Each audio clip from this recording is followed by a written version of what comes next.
Recently, you talked about ditching patience, but I think patience helps in the long run. Why do you think ditching patience will help? This is so fascinating. So patience in the long run is the only thing that I can tell you is guaranteed to fail. There may be some advantage to the reason that people are telling you to have patience in the short term. Because here's what anybody telling you to have patience is trying to get you to understand one very simple thing.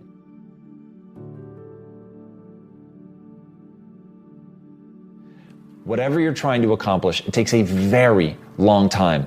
And so if you go into it and you're playing this short-term gain game, chances are you're gonna do things that are damaging to your reputation long-term. That to me is not patience. That to me is playing the long game. You want to play the long game. You want to be authentic. You want to be a good person. You want to do good things for people. You want to invest in other people, not because you're being patient. Because patient to me is a very passive position. It's saying, look, I'm not going to go all out today because at the end of the day, this is going to take time. This is a marathon. It's not a sprint. And so I need to pace myself. That's what people hear when you tell them to be patient. I know because I've seen it play out thousands of times. So what happens when you tell people be patient is you're telling them, hey, look, this is going to take a really long time anyway. So pace yourself. Here's the reality. And you're going to feel the truth of this instantly. Most dreams never come true. Most of the people that you know, most of the dreams that you've had for yourself, they haven't come true. Why not? Because they're brutally difficult. The world is going to resist you. It is not going to be easy to overcome entropy, to overcome inertia. The only way that you're going to overcome that stuff is to go all out every day, knowing that it's going to take a long time. But the only way that that dream is going to come true, even over that long period of time, is if you're going all out every day. So literally a mantra in my life, and I cannot stress this enough. This is a cornerstone of why I've been able to achieve at the level that I've been able to achieve. Every day, everything I'm doing, I'm asking, why can't it be done faster? Why can't I accomplish more right now? That it's not okay to put something off even till tonight. I need to do it right now. Now, you need to get very good at prioritizing, because if you're trying to do everything right now, you're going to accomplish nothing. And if you're trying to be gimmicky or do shortcuts, all of that's going to fail, because none of that is playing the long game. But if ever you're allowing yourself to slow down because you simply are acknowledging that this stuff takes time, I'm telling you, it's never going to work. You've got to go all out. You've got to create momentum. Refine your goals. I don't know what ambitions you've had up until now, but this weekend would be a good time to start the process. We're going to talk about our goals workshop before our session is over this weekend. Maybe that will help stimulate you to set some higher goals, reach for some higher purpose, go for something beyond what you thought you could do. By the time this weekend's over, you might double, triple, quadruple the amount of goals, purpose, all the things you think you can accomplish. You could multiply that by 10 by the time we finish here on Sunday. Believe in yourself. Yes, you got to believe in God, and you got to believe in the community, and you've got to believe in the possibilities. You've got to believe in the economy. You've got to believe that tomorrow can be better than today. But here's the big one. Believe in yourself. There isn't a skill you can't learn. There isn't a discipline you can't try. There isn't a class you couldn't take. There isn't a book you couldn't read. If it's written in some other language, you just get it translated and read it. Ask for wisdom. This is communication of the highest source. Ask for wisdom. Ask for wisdom that creates answers. Ask for the wisdom that creates faith to believe things are possible. In King Solomon's day, there was the dilemma of two mothers who claimed the same baby. And the question was, whose baby is this? This mother says, it's mine. The other mother says, no, it's mine. Solomon said, bring me the baby. They brought him the baby, and he raised the sword. He said, I'm going to cut this baby in half and give one half to this mother and one half to this mother. And as he raised his sword, sobbingly, the real mother said, no, no, no, don't cut the baby in half. Give it to her, who was not the real mother. Solomon says, now I know who's the real mother. See, that is so wise. And the moment was such drama.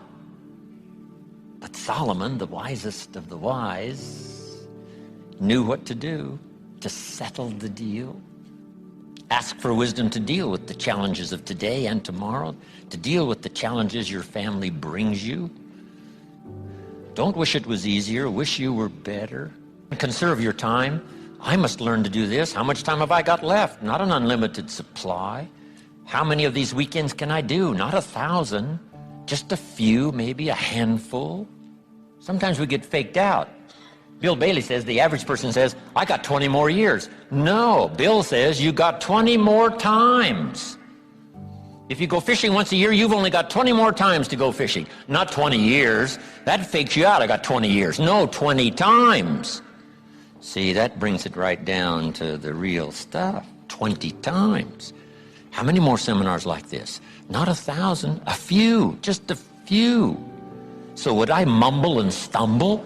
Would I give you less than my best when I've only got a few more to give? And the answer is no, of course not. If you're a person of some dignity and quality, you wouldn't let that happen.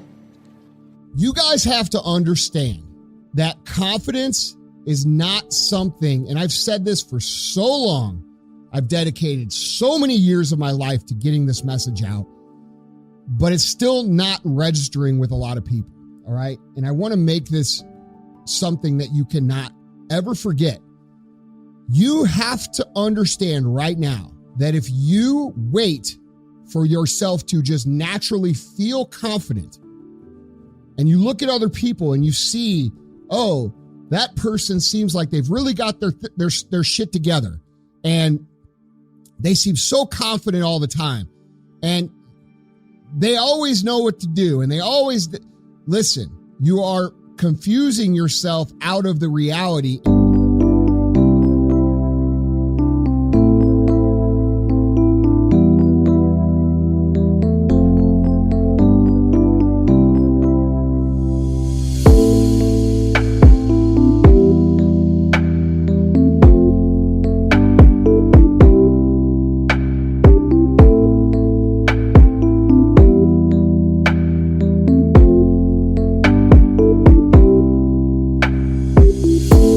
Victimizing yourself unintentionally. And here's what I mean by that.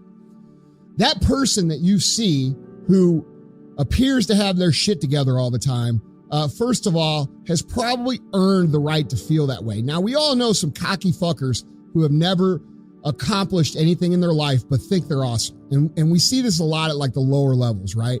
And it's usually the people who think they know everything and that they're so great and you know, but their life doesn't reflect it, that they are, you know, the people that think they know the most. You know, when we talk about the Dunning-Kruger effect, and if you Google that, it'll tell you what it is. But basically, it's a false sense of confidence because you don't really know.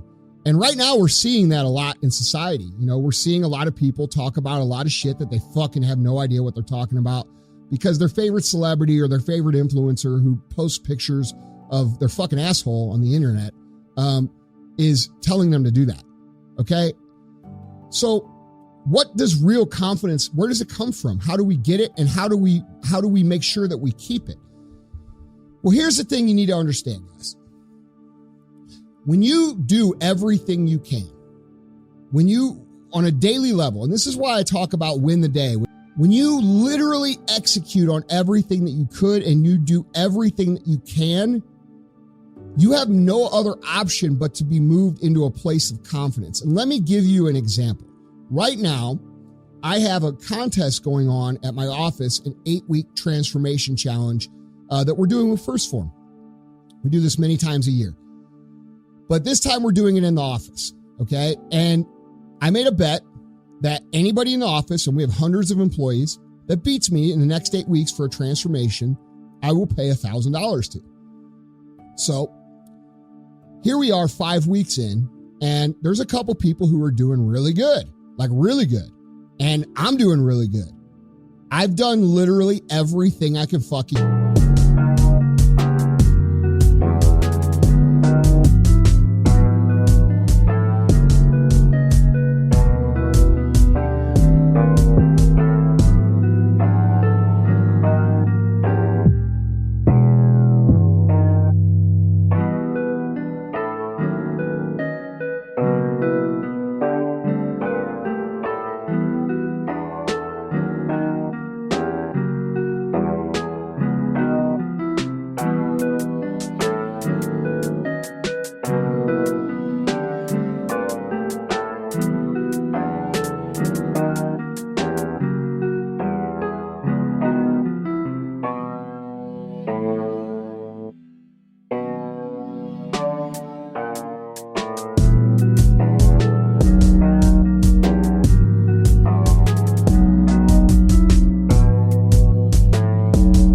do.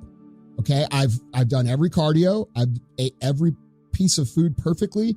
I've done all my supplements perfectly. I've done all my weight workouts perfectly. I've given everything that I can. So I can't be upset that I may have some people do better than me. I feel very confident about what I've done and very confident in my abilities. Okay, and this is just a small example of how this works. I'm not threatened by anybody. I'm not insecure that someone is doing a good thing. But when you lack confidence, that's where these feelings come from. That's when jealousy creeps in. That's when fear creeps in. That's when insecurity creeps in.